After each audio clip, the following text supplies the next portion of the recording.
وزیر ریلوے خواجہ سعد رفیق کا کہنا ہے کہ اگر اب الیکشن کرائے گئے تو ملک میں نفرت کی نئی لہر آئے گی. سب یقین دہانی کرائیں تبھی الیکشن ہونے چاہیے. خواجہ سعد رفیق مریم نواز کو لیڈر ماننے کا جواب گول کر گئے. کہا کہ نواز شریف کی قیادت میں پارٹی آگے بڑھ رہی ہے. مزید تفصیلات جانیں گے ڈان نیوز کے نمائندے عدنان شیخ سے، جنہوں نے خواجہ سعد رفیق سے خصوصی گفتگو کی ہے. جی عدنان شیخ، خواجہ سعد رفیق نے مریم نواز کی لیڈرشپ پر کیا جواب دیا؟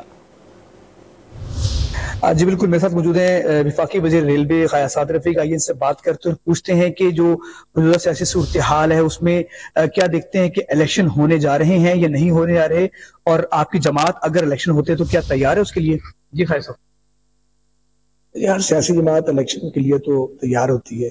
جو جماعت الیکشن کے لیے تیار نہیں ہے وہ تو پھر سیاسی جماعت ہوتی نہیں ہے. جہاں تک الیکشن کے ہونے یا نہ ہونے کا تعلق ہے، اس پہ بھی کلیئرٹی نہیں ہے، کیونکہ جو اس کے پری ریکوزٹ ہیں الیکشن پورے ہونے چاہیے.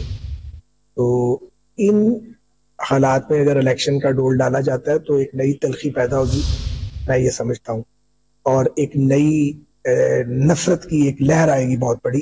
آپ کہا کرتے تھے مریم نواز کو میں لیڈر نہیں مانتا، تو اب آپ لیڈر مانتے ہیں؟ دیکھیے جی، یہ آپ نے ایک عجیب سے سوال کر دیا. بہرحال جو نواز شریف صاحب ہیں، ظاہر ہے وہ اور شہباز شریف صاحب میرے قائد ہیں. مریم نواز صاحبہ میری بہنوں کی طرح ہے، پارٹی کی چیف آرگنائزر ہے، اور جہاں بھی انہیں ضرورت ہوتی ہے مشورے کی، ہم سب ان کو مشورہ بھی دیتے ہیں اور ان کو سپورٹ بھی کرتے ہیں.